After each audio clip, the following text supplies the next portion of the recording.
हरिओम. योगदास श्री जय गणेश जोशी लिखित भावार्थ दीपिका अर्जुन विषाद योग.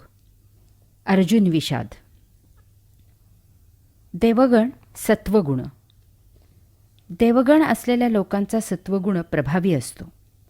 असे लोक आपल्याला मिळाले नाही तरी चालेल, परंतु इतरांचे नुकसान होऊ नये या विचारांचे असतात. तसेच वेळ प्रसंगी आवश्यक असेल तर आपले नुकसान झाले तरी चालेल, परंतु इतरांना मिळाले पाहिजे याही विचारांचे असतात. कोणालाही दुःख, कष्ट, त्रास, पीडा, वैताग असू नये असे त्यांना वाटते. सर्वांचे भले व्हावे, सर्व आनंदात असावेत, सर्वांनी एकोप्याने नांदावे, सर्वांनी एकमेकांना सांभाळून घ्यावे. सर्व त्या प्रभू विभूची लेकरे आहेत. सर्व निर्माण त्या प्रभू विभूचे आहे. ते सर्वांसाठी आहे अशा विचारांचे ते असतात. याप्रमाणे ते स्वतः तसे प्रत्यक्ष आचरण करतात. तो त्यांचा स्वभावच असतो. यामुळे देवगणी सत्वगुणाने भारलेले, आकर्षित आणि प्रभावित झालेले असतात. ते सभ्य, सज्जन आणि सदाचारी असतात. ते सदा प्रशांत, प्रसन्न आणि प्रसिद्धी परांगमुख असतात. ते सदा तृप्त, समाधानी आणि आनंदी असतात. पापभीरू, परोपकारी असे असतात. धर्म, न्याय आणि नीती पाळणारे असतात. पांडवांचा ज्येष्ठ बंधू युधिष्ठिर हा इतका धर्मपरायण होता की त्याचे दुसरे नाव धर्म असेच होते. पिता पांडूच्या अकस्मात निधनानंतर पांडव बंधू युधिष्ठिराच्या छत्राखाली लहानाचे मोठे झाले होते. त्यांच्यावर माता कुंती आणि ज्येष्ठ बंधू युधिष्ठिर यांचे संस्कार होते. यामुळे अनेक प्रसंगी अन्यायाविरुद्ध बलाच्या, पराक्रमाच्या, शौर्याच्या जोरावर प्रतिकाराची पूर्ण क्षमता असूनही पांडवांनी सदा धर्माचेच पालन केले. यासाठी त्यांनी अपमान, अवहेलना, दुःख, कष्ट, त्रास, पीडा, वैताग इत्यादी सहन केला, परंतु धर्म सोडला नाही. यामुळे त्यांना शेवटपर्यंत श्रीकृष्णासारख्या परब्रह्म परमात्म्याचा संपूर्ण सक्रिय सहभाग मिळाला. सकृतदर्शनी कौरवांच्या बाजूला असलेल्या भीष्म पितामह, द्रोणाचार्य, विदुर यांचे मनःपूर्वक आशीर्वाद मिळाले. विशेष म्हणजे सर्वसामान्यजन यांचीही साथ त्यांना मिळाली. आपण चांगले तर जग चांगले याचा प्रत्यय आजही आपल्याला अनुभवायला मिळतो. कदाचित सुरुवातीला दुःखपीडा होते, परंतु त्या कसोटीमधून सात्विक योगिक आचरणाची आहुती दिली तर शेवट सर्वांमधून सुटका होते आणि आनंद प्राप्त होतो. अर्जुन विषाद योग. या अध्यायाला गीतेने अर्जुन विषाद योग असे विशेष नाम दिले आहे. नुसते विषाद योग असे सर्वनाम दिले नाही.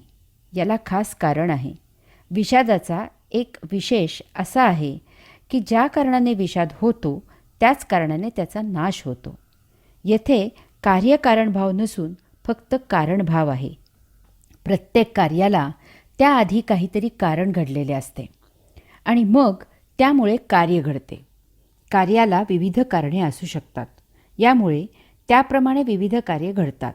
याचा अर्थ असा आहे की कारण घडले नाही तर कार्य घडणार नाही. परंतु विषादाच्या बाबतीत काहीही कारण घडावे लागत नाही. विनाकारण हाच स्वभाव आणि वृत्ती असते. वृत्ती मुळातच असते. तेथे आणखी निराळे ते काय कारण घडणार? काहीही निमित्त लागत नाही. अशा व्यक्तींच्या सहवासात आल्यावर त्यांच्यामधील तम, रजस, सत्व याप्रमाणे त्यांचा राक्षसगण, मनुष्यगण, देवगण उद्दीपित होतो आणि त्याप्रमाणे कार्य घडते. कारण असो की नसो, तमोगुणी माणसाच्या सहवासात आलेल्याला त्याच्या शीघ्रकोपी राक्षसगणाचा चटका बसणारच. कारण असो किंवा नसो, रजोगुणी माणसाच्या सहवासात आलेल्याला त्याच्या लालची मनुष्यगणाची झळ बसणारच. कारण असो किंवा नसो, सत्वगुणी माणसाच्या सहवासात आलेल्याला त्याच्या परोपकारी देवगणाचा फायदा होणारच. मध्य पांडव अर्जुन हा देवगणामुळे सत्वगुणाने मुरलेला आहे. त्याच्या रंध्रारंध्रात देवगणामुळे सत्वगुण व्यापलेला आहे. त्याच्या नसेनसेत देवगणामुळे सत्वगुण भिनलेला आहे. सात्विकता, सज्जनता, धर्मपरायण हा त्याचा स्वभाव आहे. यामुळे कोणत्याही परिस्थितीत, कसल्याही प्रसंगी प्रत्येक वेळी अर्जुनाचा हा देवगणाने प्रभावित असलेला सत्वगुण आपोआप सहजच उफाळून येतो. याचा परिणाम म्हणून त्याचा प्रथमदर्शनी विचार, त्याची उत्स्फूर्त प्रतिक्रिया, त्याची सहजावृत्ती स्वाभाविकपणे त्याच्याही नकळत प्रतिक्षिप्त क्रिया म्हणून देवगणाने झाकोळलेली सत्वगुणी असते. आणि याचा परिणाम म्हणून अर्जुनाची क्रिया, कार्य, करणी ही मूलतः सुरुवातीला प्रथमदर्शनी जरी चूक असली तरी योग्य मार्गदर्शन मिळाले, परिसस्पर्श झाला, सुकाणूला सत्य दिशा मिळाली तर त्याचे रूपांतर योग साध्य करण्यात झाले. तथापि धृतराष्ट्राच्या तमोगुणाचे किंवा दुर्योधनाच्या रजोगुणाचे असे झाले नाही. त्या दोघांनाही बुजुर्गांच्या समुपदेश योग्य वेळी मिळाला होता, परंतु ते दोघे भरकटलेलेच राहिले. शेवटपर्यंत अयौगिक कृत्यालाच चिकटून राहिले आणि नियतीच्या खडकावर आपटून सर्वनाश होऊन देशोधडीला लागून अतिशय दारुण मृत्यूला सामोरे गेले. अशा प्रकारे विषाद जरी सर्वनामी असला, सर्वांना संधी जरी समान मिळाली, तरीही त्यामुळे सर्वांच्या विषादाचे रूपांतर योग साध्य होण्यात होत नाही, परंतु एखाद्या अर्जुनाच्या विषादाचाही परिणाम योग साध्य होण्यात होतो. हा संदेश सर्वसामान्यांना मिळावा म्हणून या अध्यायाला अर्जुन विषाद योग असे विशेष नाम दिले आहे. हरिओम. दुर्योधनाचा जन्मनाद. महाभारतकार लिहितात, दुर्योधन जन्माला आला तेव्हा तो जन्मतःच रडला नाही, तर गाढवाप्रमाणे मोठ्याने ओरडला. तो ओरडल्याबरोबर पंचक्रोशीतील गाढवे जणू त्याला प्रत्युत्तर म्हणून आनंद व्यक्त करण्यासाठी ओरडली.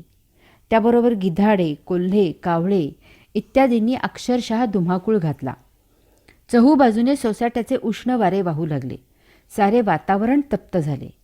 हे सर्व अघटित घडलेले पाहून धृतराष्ट्राच्या काळजाचा थरकाप झाला. त्याने भीष्म, विदुर, विद्वान, पंडित, पुरोहितांना बोलवून घेतले. जे घडले त्याची सर्वांजवळ चर्चा केली. त्यावेळी पुन्हा सर्व बाजूने घोर श्वापदांचा आक्रोश ऐकू आला. त्यावेळी विद्वान पंडित पुरोहित धृतराष्ट्राला म्हणाले, राजा, हा तुझा पुत्र कुलांगार होईल. याचा तू वेळीच त्याग कर. त्यामुळे तुझ्या कुळाचे स्वास्थ्य कायम राहील. यातच तुझ्या कुळाचे कल्याण आहे. परंतु तू जर त्यांचा सांभाळ केलास तर घोर अनर्थ होईल. शंख. शंखाबद्दल या लिखाणापुरती अगदी थोडक्यात माहिती पाहू. शंख हा नादांचा प्रतीक आहे. नाद याचे सविस्तर निरूपण आपण योगदासकृत भावार्थ दीपिका ज्ञानेश्वरी विषय प्रवेश यामध्ये पाहिले आहे.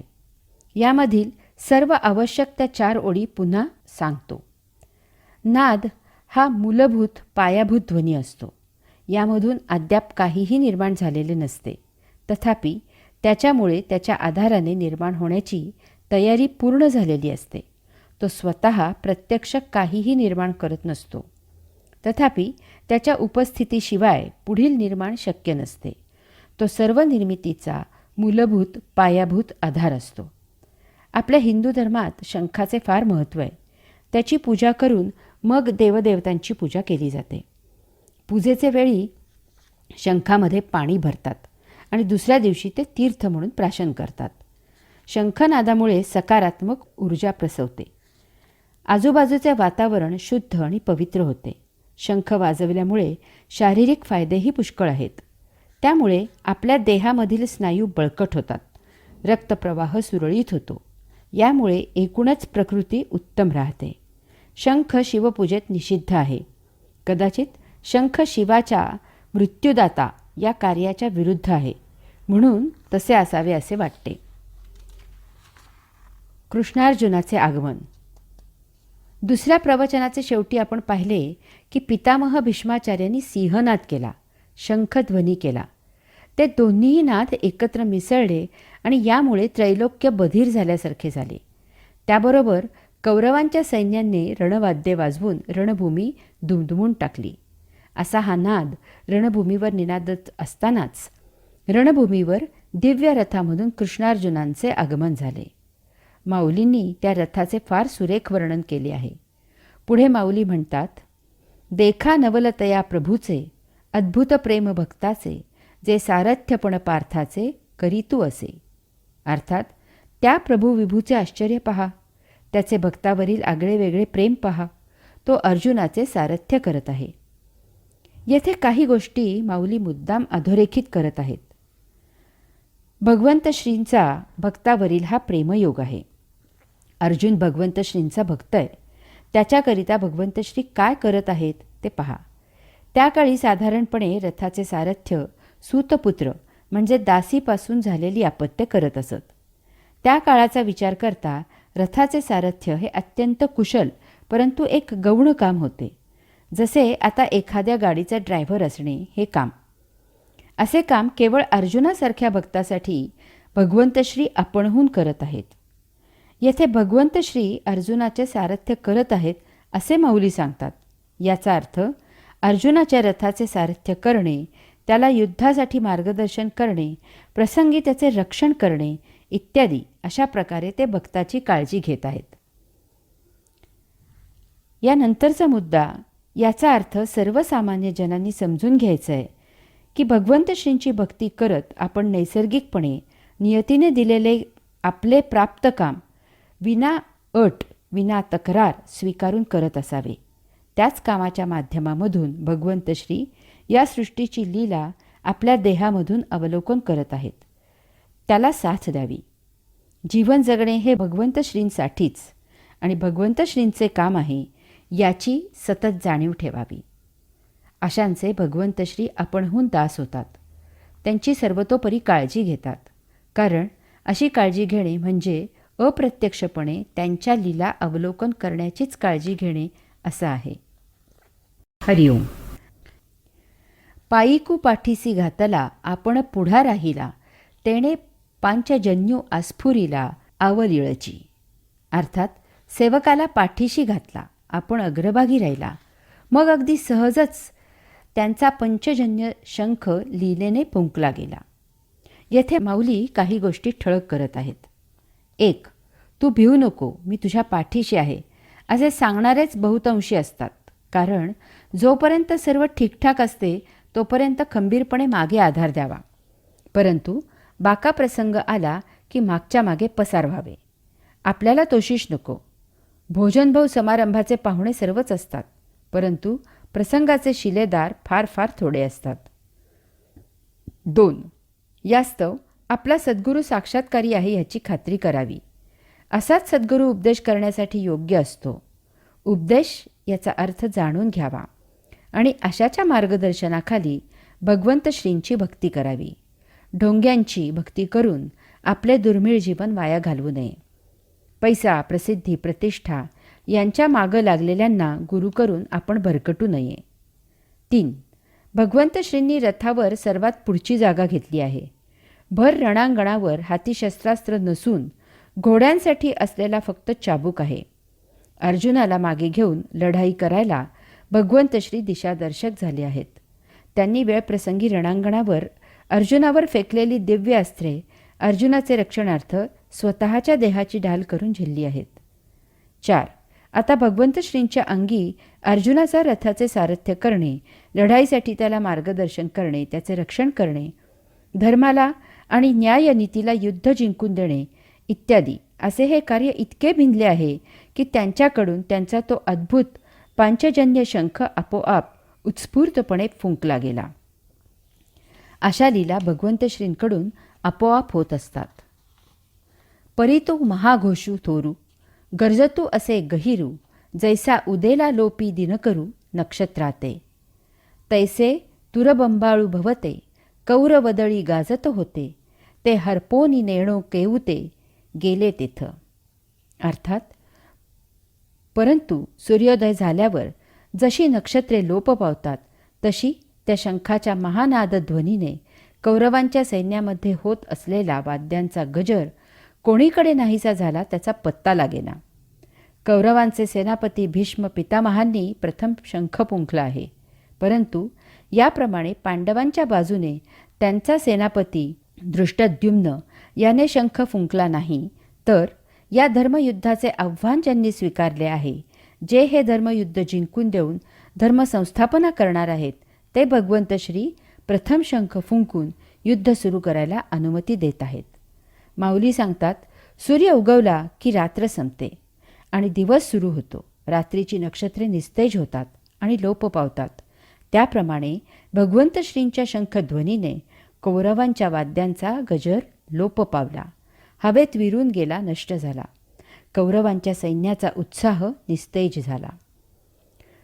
भगवंत श्री दुर्योधनाला जाणीव करून देत आहेत की दुष्टा, शिष्टाईचे वेळी तू मला तुझ्या या गाढवांच्या, कोल्ह्यांच्या, कुत्र्यांच्या जोरावर बंदी करू पाहत होतास. माझ्या केवळ शंखध्वनीनेच त्यांचे आवाज, त्यांचा जल्लोष, त्यांचा जोर, त्यांचा उन्माद इत्यादी क्षुद्र झाला आहे. तुझ्या जन्माचे वेळी हीच ती गाढवे, कोल्हे, कुत्री आवाज करून आनंद व्यक्त करत होते. त्यांची आणि तुझी लायकी एकच आहे. या धर्मयुद्धात गाढवे, कोल्हे, कुत्रे यांच्याप्रमाणेच तूही अत्यंत क्लेशकारक मरण भोगणार आहेस. कौरवरूपी अधर्म, अन्याय, अनिती यांची काळोखी नष्ट होऊन धर्म, न्याय, नीती यांचा आता उदय होत आहे. धर्म, न्याय, नीती यांचे आचरण करणाऱ्यांनी काळजी करण्याचे कारण नाही. ज्यांचा कोणी वाली नाही त्यांचे भगवंत श्री त्राते असतात, हा पक्का विश्वास ठेवावा. तैसेच देखे येरे निनादे अति गजरे, देवदत्त धनुर्धरे अस्फुरिला. ते दोन्ही शब्द अचाट, मिनले एकवट, तेथ ब्रह्मकटाह शतकुट हो पाहतसे. अर्थात त्याप्रमाणे भगवंत श्रींप्रमाणे अर्जुनानेही त्याचा देवदत्त नावाचा कांठळ्या बसवणारा ध्वनी करणारा शंख उत्स्फूर्तपणे वाजवला. ते दोन्ही नाद, भगवंत श्रींचा आणि अर्जुनाचा शंखनाद एकवटले, एकत्र झाले आणि यामुळे ब्रह्मांडाचे 100 तुकडे होतात की काय असे वाटले. आपण पाहिले की सुरुवातीला पितामह भीष्माचार्यांनी सिंहनाद करून आपला शंख वाजवला. त्या दोन्हीही ध्वनींचे एकत्रित नादाने त्रैलोक्य बधीर झाल्यासारखे झाले.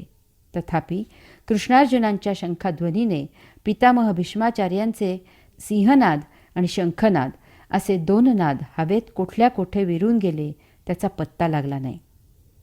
पितामह भीष्माचार्य हे अजिंक्य, अजोड, अपराजित असे योद्धे आहेत. तथापि कारण काहीही असो, सद्यस्थितीत ते अन्यायाच्या, अधर्माच्या, अनीतीच्या बाजूने रणांगणावर लढाईला आलेले आहेत. यामुळे अत्यंत नाईलाजाने त्यांचा नाश होणे अटळ आहे. कोणी कितीही महाबलाढ्य आणि पराक्रमी असला तरी तो परब्रह्माच्या, पुरुषोत्तमाच्या पुढे गौण आहे. हिरण्यकशपुला, रावणाला, ब्रह्मराक्षसाला देवांकडून वर मिळाले होते, परंतु त्यांच्या पापकर्माचे कुफळ म्हणून त्यांचा नाश झाला. याचप्रमाणे पितामह भीष्माचार्यांचाही नाश होणे अपरिहार्य आहे. त्यासाठी नियतीचे नियोजन अनाकलनीय असते. पितामह भीष्माचार्यांसाठी शिखंडीची योजना नियतीने भीष्माचार्यांच्या वधासाठी अगोदरच केलेली आहे. विश्व द्वंद्वावर चालते. यामुळे देवांबरोबरच दानव, सज्जनांबरोबर दुर्जन जन्माला येतात. हा वैश्विक नियम आहे. यासाठी यथाकालावधी पुरुषोत्तमांना येथे धर्म, न्याय, नीती याची स्थापना करावी लागते. याला काही इलाज नाही. भक्तांनी पुरुषोत्तमावर नितांत श्रद्धा, भावभक्ती ठेवून आपले योगिक आचरण सुरू ठेवावे. अशांसाठी भगवंत श्रींचे अंशात्मक अवतार महामानव येथे येऊन धर्मकार्य करत असतात. हरिओम. माऊली पुढे सांगतात की यानंतर भीमसेन, युधिष्ठिर, नकुल, सहदेव, द्रुपद, काशीराजा, द्रौपदीचे पुत्र, सात्यकी, दृष्टद्रुम्न, शिखंडी, विराट, अन्य राजे यांनी आपापले शंख वाजवले. येथे एक महत्त्वाचा फरक लक्षात घ्यावा. कौरवांच्या बाजूने फक्त पितामह भीष्माचार्यांनीच शंख वाजवला आहे. अन्य कौरवांनी किंवा त्यांच्या प्रमुख योद्ध्यांनी शंख वाजवला नाही. तथापि कृष्णार्जुनांनी शंखध्वनी केल्यावर सर्व अन्य पांडवांनी आणि त्यांच्याकडील समस्त प्रमुख वीरांनी शंखनाद केला. आपण शंखाची या लिखाणाला अत्यावश्यक इतकी माहिती घेतली आहे. शंख पवित्र आहे, पूजनीय आहे, परंतु तो शिवपूजेत निषिद्ध आहे. कौरवांना ना कसले सुसंस्कार, ना पावित्र्याची चाड, ना शुची, ना सृजनाची गोडी. त्यांना फक्त स्वार्थ, सत्ता, धन, उपभोग, मौज, मजा, चंगळ हेच प्रिय आहे. यासाठी सर्वांना प्रेमाने न जिंकता सत्तेच्या आणि शक्तीच्या जोरावर दहशत, धाक दाखवून सर्वांकडून सक्तीने सेवा करायला लावायचेच माहीत आहे. ते कसला शंखध्वनी करणार? कृष्णार्जुन, अन्य पांडव आणि त्यांच्याकडील सर्व प्रमुख योद्धे शंखनाद करून सर्वसामान्य जनतेला ग्वाही देत आश्वस्त करत आहेत की आता अन्यायाचे राज्य संपले, दुष्टांचा काळ भरला, धर्माचे, न्यायाचे आणि नीतीचे राज्य आता लवकरच सुरू होत आहे. परब्रह्माच्या, परमात्म्याच्या, पुरुषोत्तमाच्या छायेच्या प्रतिछायेत, ध्वनींच्या प्रतिध्वनीत, कृतीच्या प्रतिकृतीत इतकी ताकद, शक्ती, ऊर्जा असते की त्या योगे विश्वाचा कारभार सुनियोजित, सुरळीत, सुस्थितीत सुरू राहतो. येथे तर रणांगणावर प्रत्यक्ष परब्रह्म, परमात्मा, पुरुषोत्तम पूर्णावतार धारण करून उपस्थित झाला आहे. तेव्हा आता सर्वसामान्य प्रजेने काळजी करायचे कारण नाही. लवकरच येथे सुराज्याची स्थापना होणार आहे. माहुली पुढे सांगतात, हे सर्व पाहून अर्जुनाला अतिशय संतोष झाला. त्याने उत्सुकतेने सर्वांकडे एक कटाक्ष टाकला आणि आपले गांडीव धनुष्य सहजच लीलया उचलले आणि त्यावेळी अर्जुन म्हणत असे, देवा, आता झडकरी रथू पेलावा, नेऊनी मध्ये लावावा दोही दळा. जव मी नावेक, हे सकळ वीर सैनिक, न्याहाळीन अशेख झुंज तेजे. अर्थात त्यावेळी अर्जुन भगवंत श्रींना म्हणाला, आता आपला रथ लवकर नेऊन दोन्ही सैन्यांच्या मध्ये उभा करा, म्हणजे युद्धाला इच्छुक असलेल्या या सर्व वीर सैनिकांना मी क्षणभर न्याहाळीन. येथे दोन भावांमधील, दोन संस्कारांमधील, दोन प्रवृत्तींमधील, तम, रज आणि सत्व या मनुष्याच्या स्वाभाविक गुणामधील, राक्षस, मनुष्य आणि देवगण या मानवाच्या संचितानुसार उपजत गणांमधील हा महाभयावह फरक लक्षात घ्या. युद्ध सुरू होण्याआधी दुर्योधनानेही सैनिकांचे निरीक्षण केले आणि अर्जुनानेही सैनिकांचे निरीक्षण केले, परंतु दुर्योधनाने स्वतःच्या एकाच बाजूला उभे राहून दोन्ही सैनिकांचे निरीक्षण केले आणि त्याच्या पराक्रमांचे वर्णन केले. ते करताना तो म्हणतो की पांडव महापराक्रमी आहेत हे मान्य, तथापि आम्हीही काही कमी नाही, आमच्याकडे त्यांच्याही पेक्षा वरचढ योद्धे आहेत. दुर्योधनाचे हे निरीक्षण एककल्ली आहे, एकाच बाजूला झुकलेले आहे, न्यायाच्या तत्वांना हरताळ फासणारे आहे. यात समतोल बुद्धी, विचार, विवेक नाही. यामुळे त्यामधून अहंकार बाहेर आला आहे. हा त्याचा मीपणाच त्याच्या घाताला कारणीभूत झाला आहे. त्याला स्वतःचीच शुद्ध बुद्ध नाही, तो इतरांचा विचार कसा करणार? यामुळे कुत्रा जसा ट्रकवर धावून जातो तसा हा आगीत उडी मारायला उतावीळ झाला आहे. यामुळे तो प्रजेला न्यायाचे, धर्माचे, नीतीचे राज्य देऊ शकला नाही. तथापि अर्जुनाने भगवंत श्रींना रथ दोन्ही सैन्यांच्या मध्यभागी उभा करायला सांगितला आहे. येथे दोन्ही बाजूंचा विचार, विवेक आणि तारतम्य आहे. यामुळे कृतीआधी संयम राखला गेला आहे. येथे आतताईपणा केला जात नाही. येथे समतोल आहे.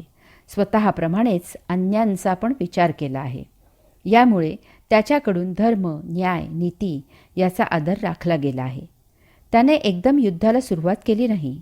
सर्वांनी एकमताने विचार करून जरी युद्ध करावे असे ठरवले असले तरीही प्रत्यक्ष सुरू करताना पुन्हा एकदा खुंटी तपासून पाहण्याची बुद्धी, विवेक, संयम, तारतम्य त्याच्याकडे आहे.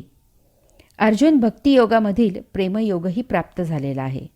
त्यामुळे त्याचे जसे भगवंत श्रींवर प्रेम आहे तसेच त्याच भगवंत श्रींच्या तमाम लेकरांवरही प्रेम आहे. तो एक जाणता राजा आहे. यामुळे त्याला प्रजेची काळजी आहे. त्याला स्वतःच्या पराक्रमाची, शौर्याची, शस्त्रास्त्रांच्या विद्येची जाणीव आहे. आपण युद्ध केले तर काय होऊ शकते त्याची त्याला जाण आहे आणि यामुळे शस्त्र वापरण्यापूर्वीच त्याच्या परिणामांचा तो विचार करत आहे. हरिओम. हेच युद्धभूमीवर गीता सांगण्याचे प्रयोजन आहे. हाच कलाटणी देणारा मुद्दा आहे. हाच वैचारिक क्रांती घडवणारा क्षण आहे. It is a turning point. देवगणाने प्रभावित असलेल्या सत्वगुणी अर्जुनाची बौद्धिक, वैचारिक आणि सुसंस्कारित बैठक कशी आहे पहा. अर्जुनाने अशी इच्छा व्यक्त करता क्षणी भगवंत श्रींनी रथ दोन्ही सैन्यांच्या मध्ये उभा केला. रथ स्थिर होताच अर्जुन त्या दोन्ही सैन्यांकडे मोठ्या उत्सुकतेने पाहू लागला. परंतु त्याची संभ्रमावस्था झाली. यानंतर त्या तशा संभ्रमावस्थेत भगवंत श्रींजवळ झालेल्या अर्जुनाच्या संभाषणाचे वर्णन माऊली करतात. मग देवा म्हणे देख देख, हे गोत्र गुरु अशेख, तब कृष्णमनी नावेक विस्मो जाहला. अर्थात मग भगवंत श्रींना तो म्हणाला, पहा पहा, हे तर आमचेच आप्त स्वकीय गुरु आहेत. ते ऐकून भगवंत श्रींना क्षणभर आश्चर्य वाटले. अर्जुन प्रत्यक्ष युद्धभूमीवर लढाईला आलेला आहे. समोर शत्रू युद्धासाठी तयार झालेला आहे. शंखनाद रणवाद्य यांचा गजर निनादला आहे. आता लढाईला सुरुवात करायची आहे. अशा वेळी पांडवांकडील सर्वात प्रमुख योद्धा, ज्याच्यावर युद्ध जिंकण्याची पांडवांची भिस्त आहे, ज्याने आत्तापर्यंत अनेक युद्ध लढली आहेत आणि सर्वच्या सर्व जिंकली आहेत, ज्याला लढाई, युद्धभूमी, त्यावरील संहार नवीन नाही, असा तो अर्जुन आता ऐनवेळी म्हणत आहे की रणांगणावर आमचेच आप्तस्वकीय गुरु आहेत. हे महाविचित्र आहे. युद्धभूमीवर समोर आलेला फक्त शत्रू म्हणूनच ओळखायचा आहे. तेथे अन्य कसलेली नाती, गोते, संबंध नाहीत.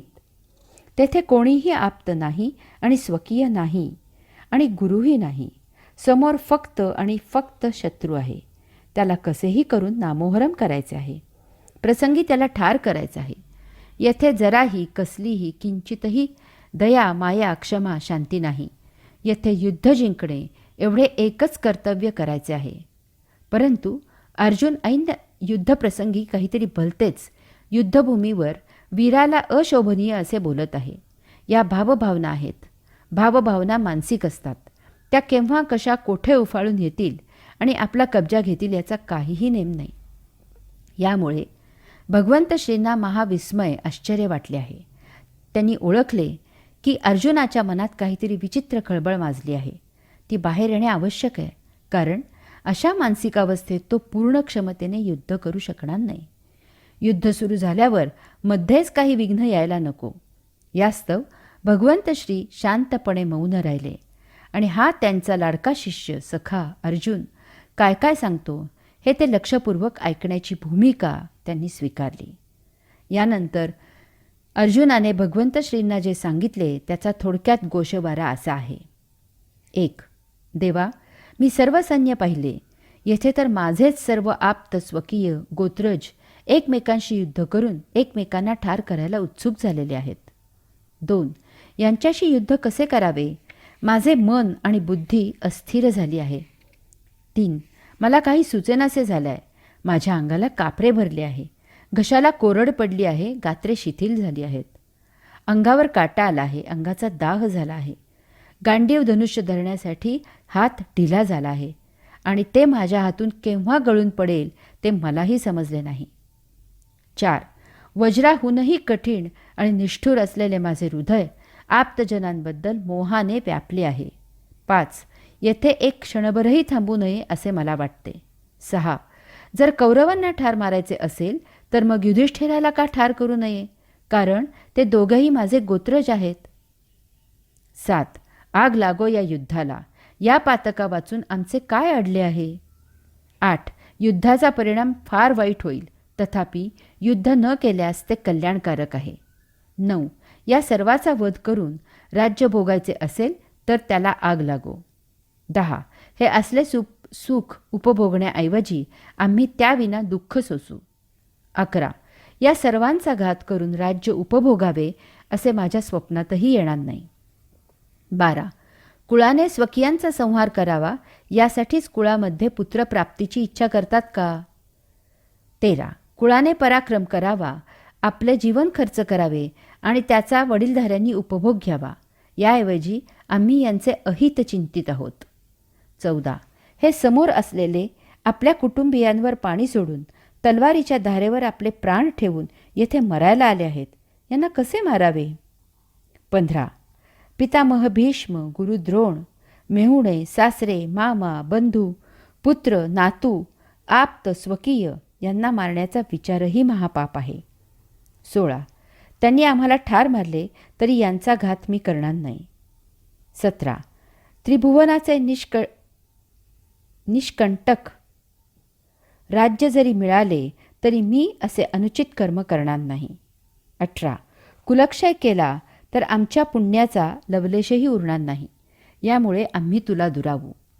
19. कौरवांना हे समजत नाही, परंतु आम्ही हे सर्व जाणतो. 20.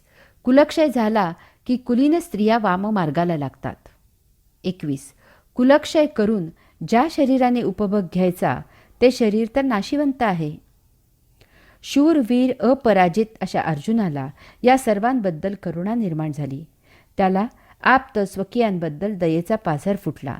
त्याला त्याच्या जीवाचा मोह झाला. यामुळे त्याचे धैर्य निघून गेले.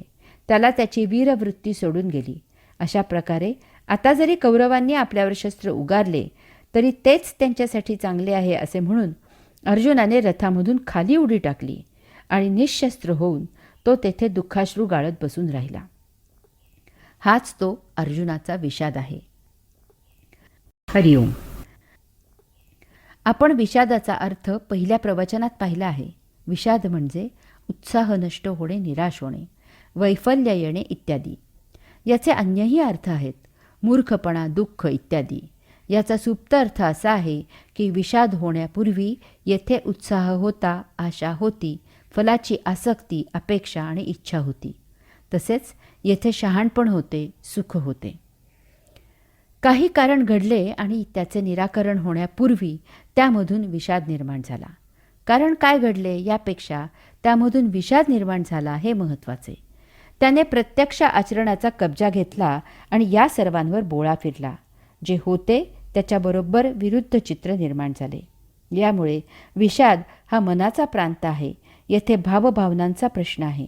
भावभावना विषादाला कारणीभूत आहेत.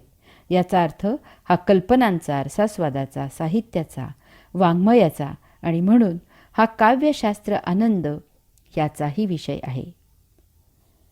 या उन्मत्त कौरवांना अन्य भाषा समजत नाही. यांनी बालपणी आपल्याला ठार करायचा प्रयत्न केला आहे. कौरवांनी द्रौपदीच्या केलेल्या विटंबनेचे प्रायश्चित्त या नीच कौरवांना द्यायलाच पाहिजे. यांनी कपटाने द्यूत खेळून आपल्याला वनवास आणि अज्ञातवास भोगायला लावला आहे. आपले धर्माने प्राप्त राज्य हे अन्यायाने गिळंकृत करत आहेत इत्यादी. यामुळे अशांशी युद्ध करून यांना ठार करून येथे धर्माचे, न्यायाचे राज्य स्थापन करायचे आहे. अशा विचाराने प्रेरित होऊन मोठ्या उत्साहाने राज्य मिळवण्यासाठी युद्ध जिंकायचेच अशा अपेक्षेने प्रत्यक्ष युद्धभूमीवर तसा आचार करायला प्रविष्ट झालेला हा अपराजित जगज्जेता अर्जुन आता म्हणतो की मला युद्धच करायचे नाही. याचा अर्थ त्याचा युद्ध करायचा उत्साह नष्ट झाला आहे. तो स्वजनांच्या मोहाने निराश झाला आहे. तो वैफल्यग्रस्त झाला आहे. हा त्याचा मूर्खपणा आहे. वैचारिक गोंधळ होऊन तो दुःखी झाला आहे. त्याने जे काही करायचे म्हणून संकल्प सोडला होता त्याच्याबरोबर विरुद्ध घटना आता येथे घडली आहे. त्याच्यामध्ये विषादाची सर्व लक्षणे दिसत आहेत. तथापि त्याचा विषाद देवगणाने व्यापलेला सत्वगुणी आहे. जन्मांध असलेल्या धृतराष्ट्राला स्वतः काहीही न करता आयतेच पांडवांचे राज्य हडप करायचे आहे. यासाठी त्याने पांडवांच्या बालपणापासून अनेक प्रयत्न केले. हा राक्षसगणाला व्यापलेला तमोगुण आहे. परंतु ते सर्व निष्फळ झाले. यामुळे त्याला विषाद झाला. दुर्योधनाला पांडवांचे राज्य गिळंकृत करायचे आहे. यासाठी त्याने प्रत्यक्ष बरेच प्रयत्न केले. कपटाने द्यूत खेळून पांडवांना देशोधडीला लावले, परंतु सर्व व्यर्थ झाले. आता निकराची शेवटची लढाई सुरू झाली आहे. यात त्याला पराक्रम गाजवून जिंकण्याची उर्मी आहे. हा मनुष्यगणाला व्यापलेला रजोगुण आहे. परंतु एकंदरीत सर्व पाहता युद्ध जिंकणे शक्य नाही अशी त्याला आता खंत निर्माण झाली आहे. यामुळे त्याला विषाद झाला आहे. परंतु या सर्व पार्श्वभूमीवर अर्जुनाचा विषाद पूर्ण निराळा, आगळा वेगळा आहे. हे पाहून प्रत्यक्ष भगवंत श्रीही स्तिमित झाले आहेत. परंतु ते काहीही व्यक्त झाले नाहीत. हा काय म्हणतो हे ऐकण्याची भूमिका त्यांनी घेतली. कारण देवगण असलेल्या सत्वगुणींना विषाद सहसा होण्याचे कारण नसते. ते मुळातच अगदी सहजच यथायोग्य तीच कृती करत असतात. हा त्यांचा स्थायी स्वभावच असतो. यामुळे कृती करू लागल्यावर त्याविरुद्ध विचार उद्भवणे, या आयत्या वेळी उलट प्रकाराच्या विचाराप्रमाणे प्रत्यक्ष आचार करणे हा अशांच्या स्वभावी नसते. ते त्यांच्या कमकुवतपणाचे लक्षण असते. यामुळे योग्य मार्गदर्शनाने हा विषाद दूर सारणे शक्य असते. अर्जुनाचा विषाद देवगणाला व्यापलेला सत्वगुण आहे. अर्जुनाच्या विषादाची कारणे धृतराष्ट्राच्या आणि दुर्योधनाच्या विषादापेक्षा भिन्न आहेत, फार उच्च आहेत. हा विषाद एका सज्जनाचा आहे. अर्जुन कसा विचार करत आहे ते पाहूया. 1. या लढाईमुळे दोन्ही बाजूकडील सर्वसामान्य सैनिक मरण पावणार आहेत. येथे 18 अक्षौहिणी सैन्य जमा झाले आहे. 1 अक्षौहिणी सैन्य म्हणजे 21,21,870 रथ, 21,870 हत्ती, 65,610 घोडे आणि 1,09,350 पायदळ. यावरून विचार करावा की या लढाईत किती जीव ठार होणार आहेत. हे सर्व सैनिक आपल्या कुटुंबियांना तलवारीच्या धारेवर ओवाळून येथे मरण्यासाठी आलेले आहेत. यांनी काय केले आमचे? आम्हीच राज्याच्या हव्यासाने या सैनिकांच्या बायका आणि मुले यांना पोरके करायला उद्युक्त झालेले आहोत. अशा विधवा बायका या समाजाच्या वासनेच्या शिकार होतात. मुले भिकेला लागतात आणि वाममार्गाला लागतात. 2. दोन्ही बाजूनी एकमेकांचे नातेवाईक, आप्त, इष्ट, सगे, सोयरे, वडील, काका, मामा, मुले, आजोबा, नातवंडे, पतवंडे, पणतू हे आहेत. हे सर्व आपलेच वंश संपवायला उतावीळ झाले आहेत. नाती टिकवण्यासाठी असतात की नष्ट करण्यासाठी असतात? 3. आमचे पितामह भीष्माचार्य, ज्यांनी आम्हाला आपल्या खांद्यावरून लहानाचे मोठे केले, त्यांना आम्ही ठार करावे यासाठी का? की आम्ही त्यांच्या वृद्धापकाळात त्यांची सेवा करावी, शुश्रूषा करावी, काळजी घ्यावी, त्यांना वृद्धापकाळी आधार द्यावा यासाठी? 4. द्रोणाचार्य आमचे गुरु आहेत. त्यांनी आम्हाला अस्त्र, शस्त्र, विद्या शिकवली. ती त्यांनाच ठार करण्यासाठी शिकवली का? 5. या लढाईत हत्ती, घोडे, खेचरे इत्यादी प्राण्यांची हत्या होणार आहे. या बिचाऱ्या मुक्या जीवांनी आमचे काय वाईट केले आहे? 6. या लढाईत युद्धाची फार मोठी शस्त्रसामुग्री नष्ट होणार आहे. सर्वांचा विध्वंस होणार आहे. कशासाठी हे सर्व? 7. हे राज्य न मिळाल्याने आमचे असे काय अडले आहे? 8. यात सर्वात महत्त्वाचे म्हणजे अशा प्रकारे संहार आणि विध्वंस केला तर पाप लागेल आणि अशा पाप्यांपासून भगवंत श्री दूर जातील हा विचारही मला सतावत आहे. आम्हाला भगवंत श्रींच्या अत्यंत दुर्मिळ सहवासापुढे सर्व तुच्छ, क्षुद्र, हीन आहे. अशा प्रकारे अर्जुन विचार करत आहे आणि यामुळे त्याचं मन उद्विग्न झालं आहे. त्याला काय करावं, कसं करावं ते उमजेनासं झालं आहे. तो विषण्ण झाला आहे. जळो, मरो, आग लागो या भौतिक लोभ प्रलोभनांना, असं त्याला वाटत आहे. हरिओम. युद्धाला येतानाचा अर्जुन आणि आता समरणांगणावर आप्तेष्टांना पाहिल्यावरचा अर्जुन यामध्ये बरोबर विरुद्ध फरक झाला आहे. यामुळे हा अर्जुनाचा विषाद आहे. यामागे पूर्णपणे सात्विकता आहे. म्हणून भगवंत श्रींना खात्री आहे की या विषादाचा योग होऊ शकतो.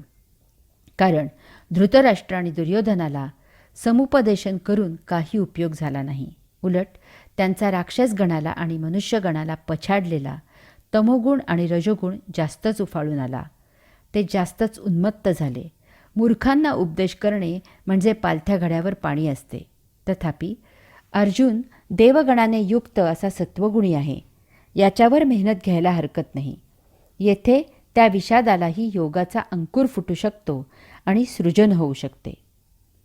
येथे पहिल्या अध्यायाची सांगता करताना गीतेतील एक श्लोक आहे तो असा: एवं मुक्तार्जुनः संख्ये रथोपस्थ उपविशत् विसृज्य सशरं चापं शोकसंविघ्नमानसः. अर्थात असे बोलून अर्जुनाने बाणासह धनुष्य खाली ठेवले आणि शोकाने उद्विग्न होत तो रथाच्या मागे जाऊन बसला. अर्जुनाच्या या कृतीबद्दल माऊली लिहितात: मग अत्यंत उद्वेगला न धरत गहिवरू आला, तेथ उडी घातली खाला रथोनिया.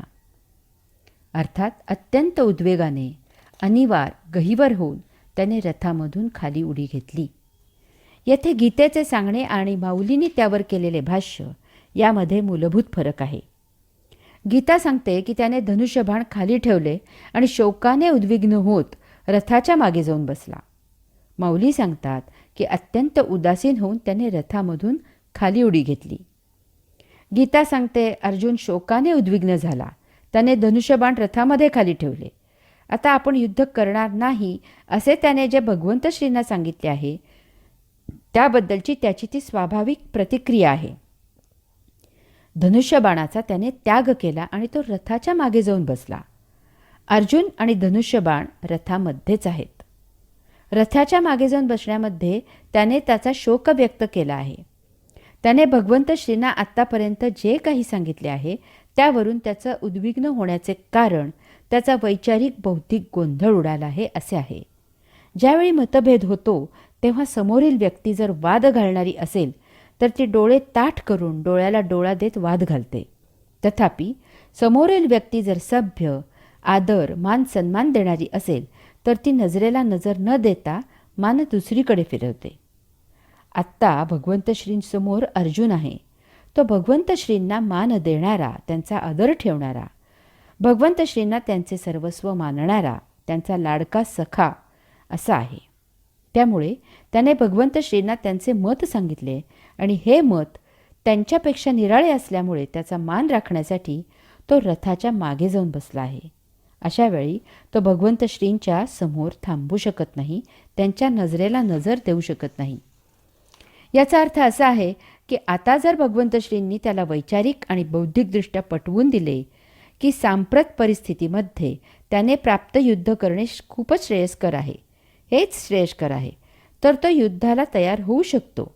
त्याची शस्त्रे तेथेच रथात आहेत. त्याचा वैचारिक आणि बौद्धिक गोंधळ दोलायमान आहे. यामुळे तो रथ सोडून निघून गेलेला नाही. तो तेथेच भगवंत श्रींचा उपदेश ऐकण्यासाठी थांबला आहे. लहान मूल आईवर रुसतं आणि कोपऱ्यात जाऊन बसतं, परंतु तेथे ते चोरट्या नजरेनं हळूच आई समजूत घालण्यासाठी येते आहे ना याचं अवलोकन करतं. अशा प्रकारे गीतेने या श्लोकाद्वारे पहिला अध्याय संपन्न करून दुसरा अध्याय सांख्ययोग याची पार्श्वभूमी येथे केली आहे. हरिओम. माऊली सांगतात अर्जुनाने अत्यंत गहिवरून उदास होऊन रथामधून खाली उडी मारली. उडी तेव्हाच मारली जाते जेव्हा मनुष्य बेभान होतो, त्याचा होश उडतो. तो इतका हतबल होतो की आता यापुढे त्याला सर्वत्र अंधार जाणवतो. त्याच्या दृष्टीने सर्व मार्ग बंद झालेले असतात. आपण पाहतो की या अशा विचित्र भावनेच्या भरात अशी व्यक्ती वाहनाखाली, नदी समुद्रामध्ये उंचावरून उडी मारते. अशाला त्यावेळी नको हे जिणे असे होते. हे असे होणे ही सुद्धा नैराश्य असे म्हणा त्याला, परंतु एक प्रकारची भावना आहे. भावनेचा महाउद्रेक आहे. येथे सुद्धा माऊलींनी वापरलेला एक शब्द अधोरेखित करण्यासारखा आहे आणि तो म्हणजे उदास. उदास म्हणजे उद अधिक आस, उच्च आसन, उच्च जागा. या अशा हतबल अवस्थेत माणसाला यामधून बाहेर पडून उच्च आसनी, उच्च जागी जाण्याची तीव्र इच्छा असते. तथापि सर्व बाजूने त्याची कोंडी झालेली असते. यामुळे तो त्याच्या विरुद्ध असलेली नीच जागा पकडतो. हाच तो उद्वेग, हतबलता, असहाय्यता व्यक्त करण्याचा नकारात्मक मार्ग आहे. आणि यामुळे मारकुट्या नवऱ्याची बायको किंवा छळणाऱ्या सासूची सून स्वतःला मारून घेते. या अशा भावभावनांमुळे हा भावार्थ दीपिकेचा विषय झाला आहे. पहिल्या अध्यायाच्या शेवटच्या श्लोकाला अशा प्रकारे कलाटणी देऊन माऊलींनी दुसऱ्या अध्यायाची गाडी भावार्थ दीपिकेच्या मार्गावर वळवली आहे. यामुळे वास्तवात पहिल्या अध्यायाच्या विषयाचे, परंतु दुसऱ्या अध्यायाच्या सुरुवातीला 10 श्लोकाचे जे शेपूट अडकले आहे ते आपण तेथून मूळ पहिल्या अध्यायाला जोडून त्याचे निरूपण भावार्थ दीपिकेच्या दृष्टीने करू. दुसऱ्या अध्यायाच्या सुरुवातीला अशा प्रकारे भावभावनांचा उद्रेक झालेल्या अर्जुनाचे वर्णन माऊली करतात. शोकाकुल रुदनाते करी तू असे. अर्थात अशा प्रकारे शोकाकुल झालेला अर्जुन रडू लागला. एक जगज्जेता, अपराजित, अनेक लढाया लढलेला आणि त्या सर्व जिंकलेला असा हा महान योद्धा रणभूमीवर युद्ध करण्यासाठी येतो आणि रडतो आहे. माऊली वर्णन करतात की पाण्यात जसे मीठ विरघळते वाऱ्याने जसे ढग नाहीसे होतात त्याप्रमाणे अर्जुन मोठा धैर्यवान असूनही त्याचे हृदय द्रवले. राजहंस पक्षी चिखलात रुतल्यावर जसा म्लान दिसतो तसा तो ममतेने म्लान दिसू लागला. भावार्थ दीपिकेत जागोजागी अशी वाङ्मयीन काव्यमय भाषा दिसून येते. रथामधून खाली उडी मारल्यावर त्याची ती शोकाकुल झालेली रुदन करणारी महाविचित्र अवस्था पाहून त्याने पुढे काही करण्यापूर्वीच भगवंतश्री त्याच्याजवळ गेले आणि त्यांनी त्याच्याशी संवाद सुरू केला. हे अशा प्रसंगी फार आवश्यक असते, नाहीतर त्या भावनेच्या उद्रेकामध्ये असा आणखी काही विचित्र कृती करण्याचा संभव असतो. भगवंतश्रींनी येथे अर्जुनाच्या उद्रेकाविरुद्ध शांत रसाने सुरुवात केली आहे.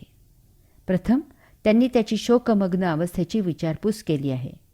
उदाहरणार्थ, अर्जुना, अरे तू कोण आहेस आणि हे काय करत आहेस? तुझं सांगे काय जाहले, कवण उणे आले, करिता काय ठेले, खेदू काहीसा. अर्थात तुला काय झालं? सांग बरं, काय कमी पडलं? तुझं काय करायचं राहिलं म्हणून तू दुःख करत आहेस? यानंतर माऊलींनी त्याची स्तुती केली आहे. उदाहरणार्थ, तू अनुचिता चित्त नेदिसी, धीरू कहीन सांडिसी, तुझेनी नामे अपयशी दिशा लंघिजे. अर्थात तो अनुचित गोष्टींकडे लक्ष न देणारा आणि धीर न सोडणारा आहेस. तुझ्या नामाचा महिमा असा आहे की तुझे नाव ऐकूनच अपयशांनी दिगंती पळून जावे. तुवा संग्रामी हरू जिंकिला, निवात कवचांचा ठावू फेडीला, पवाडा तुवा केला गंधर्वांसी. अर्थात तू युद्धात शंकराला जिंकलस, निवात कवचांचा समूळ उच्छेद केलास आणि आपले यश गंधर्वांना गाण्यासाठी विषय करून ठेवलेस. पाहता तुझे निपाडे, दिसे त्रैलोक्य ही थोकडे, ऐसे पुरुषत्व चोखडे पार्था तुझे. अर्थात अर्जुना, तुझा पराक्रम एवढा मोठा आहे की त्याच्या तुलनेला हे त्रिभुवन देखील क्षुद्र दिसू लागते. हरिओम.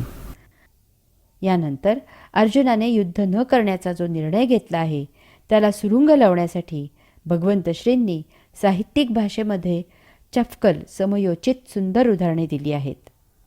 उदाहरणार्थ, ना तरी पवनू मेघासी बिहे, की अमृतासी मरण आहे. अर्थात वाऱ्याला कधी ढगांचे भय वाटते का? अमृताला कधी मरण आले आहे का? की लवणेची जळविरे, संसर्गे काळकुट मरे, सांगपा महाफडी दुर्धरे, गिळी जे काही. अर्थात मिठाने पाणी कधी विरले का? कालकूट विष दुसऱ्याचे संसर्गाने कधी मेले का? सर्पाला कधी बेडकाने गिळले का? भगवंतश्रींच्या या अशा आपुलकीच्या बोलण्याने अर्जुन थोडा शांत झाला असावा, निवळला असावा. परंतु अजूनही अर्जुन काही बोलत नाही. असे पाहून आता शेवटी भगवंतश्री अर्जुनाला उपदेश करत आहेत. हा मूर्खपणा सोडून दे. धनुष्यबाण हाती घे. या रणभूमीवर तुझ्या कारुण्याचा काय उपयोग? आगा तू जाणता, तरी न विचारिसी का आता, सांगे झुंजा वेळे सदयता उचित काही. अर्थात, अरे तू ज्ञाता ना, मग का विचार करत नाहीस? युद्धाचे वेळी दया करणे क्षत्रियाला योग्य नाही. म्हणून शोकू न करी, तू पुरता धीरू धरी, हे शोच्यता अव्हेरी पंडुकुमारा. अर्थात अर्जुना, शोक करू नको, गंभीर राहा, धीर धर. तुला शोक करणे शोभत नाही. अशाने तुझ्या कीर्तीचा नाश होईल. हे आत्ताच तुझे सगळे सोयरे झाले का? तुला हे आधी माहीत नव्हते का? युद्ध तुला नवीन आहे का? युद्धाला तयार हो. तुझ्या आपापसामधील कलहाचे निमित्त नेहमीचेच आहे. तू जर हा मोह धरशील तर तुझी प्रतिष्ठा जाईल. इहपर लोकांसही तू अंतरशील. क्षत्रियांना ऐन युद्धाचे प्रसंगी शिथिलता म्हणजे नरकाचे द्वार आहे. अशा प्रकारे भगवंतश्रींनी काव्य, शास्त्र, भाषा, साहित्य, वाङ्मय यामधून रसोत्पत्ती निर्माण करून अर्जुनाला समजावण्याचा प्रयत्न केला आहे. समयोचित उदाहरणे दिली आहेत. त्याच्या पराक्रमाचे वर्णन करून त्यांच्या भावनांना हात घातला आहे. कोपऱ्यात रुसून बसलेल्या मुलाला त्याची आई प्रेमाने जवळ घेऊन त्याची समजूत घालू लागली की त्या मुलाची म्हणून एक ठराविक वेळ त्यांनी ठरवलेली असते. तितका वेळ समजूत घालून झाली की मग तो मुलगा आईच्या कुशीत शिरून आईला प्रतिसाद देऊ लागतो. अर्जुनानेही तसेच केले. इतका वेळ भगवंत श्रींनी समजूत घातल्यावर आता तो बोलायला लागला आहे. त्याने अतिशय लढीवाळपणे बोलायला सुरुवात केली आहे. देवा, हे येतुले वरी, बोलावे न लगे अवधारी, आधी तूची विचारू संग्रामोहा. अर्थात देवा, इतके काही मला सांगावायला नको. प्रथम या युद्धाविषयी आपणच विचार करा. हे झुंज नवे प्रमादू, एथ प्रवर्तिलिया दिसतसे बाधू, हा उघड लिंग भेदू ओढवला आम्हा. अर्थात हे युद्ध नसून आमचे हातून मोठा प्रमाद घडत आहे. आम्हांवर पूज्यजनांचा उच्छेद करण्याचा मोठा अवघड प्रसंग ओढवला आहे. अशा प्रकारे मोठा लढीवाळ सुरुवात करून हट्टी मुलाप्रमाणे त्याने पहिल्या अध्यायात भीष्म, द्रोण, बंधू, आप्तस्वकीय इत्यादींबद्दल त्याचे जे तथाकथित पांडित्य भगवंत श्रींना ऐकवले आहे तेच पांडित्य परंतु थोडक्यात पुन्हा ऐकवलं आहे. तथापि आपला हट्ट सोडलेला नाही. वडीलधारी, बंधू, आप्त, नातलग, गुरु, स्वकीय इत्यादी असलेले समोर जीव बघून ते घ्यायला शत्रू म्हणून आलेले आहेत. कोणत्याही क्षणी युद्ध सुरू होईल आणि हे पांडवांचा आणि आपल्या बाजूने लढाईला आलेल्या भावंडांचा, नातलगांचा, आप्तांचा, सर्वसामान्य सैनिकांचा प्राण घेतील याचा आता काहीही भरोसा राहिलेला नाही. अशा विचित्र परिस्थितीत केवळ देवगणाने व्यापलेला आणि भारावलेला सत्वगुणीच असे बोलू शकतो. कारण एक वेळ आपले नुकसान झाले तरी चालेल, परंतु दुसऱ्याचे भले झाले पाहिजे असा हा सत्वगुणी असतो. यात त्याच्या बाजूलाही समोरच्यांसारखेच त्याचे नातलग असलेले इतर अन्य त्याच्यासाठी लढाई करायला आलेले आहेत. हे त्या भारावलेल्या अवस्थेत अर्जुन साफ विसरला आहे. सत्वगुणी जेव्हा परोपकार करतो किंवा निस्पृहता दाखवतो तेव्हा त्याला त्याच्यावर अवलंबून असलेल्या त्याच्या स्वतःच्या कुटुंबियांची आठवण होत नाही. येथेही माऊलींनी अर्जुनाचे मुखी मोठी साहित्यिक, काव्यमय भाषा, उपमांची चपखल उदाहरणे इत्यादी दिली आहेत. यामधून त्याच्या युद्ध न करण्याच्या निर्णयाला रसास्वाद दिला आहे. उदाहरणार्थ, द्रोणाचार्यांच्या बाबतीत अर्जुन म्हणतो, देवा समुद्र गंभीर ऐकिजे, वरी तोही आहाच देखिजे, परी क्षोभू मनी नेणीजे द्रोणाचिये. अर्थात, देवा, समुद्र गंभीर आहे असे ऐकतो, तथापि तोही असा वरवरच गंभीर भासतो, परंतु या द्रोणाचार्यांच्या मनाला कधी क्षोभ माहितीच नाही. हे अपार जे गगन, वरी तयाही होईल मान, परी अगाध भले गहन हृदय यांचे. अर्थात, हे आकाश अमर्याद आहे खरे, त्याचेही मोजपाप होईल, परंतु त्यांचे हृदय अत्यंत गहन आणि खोल आहे.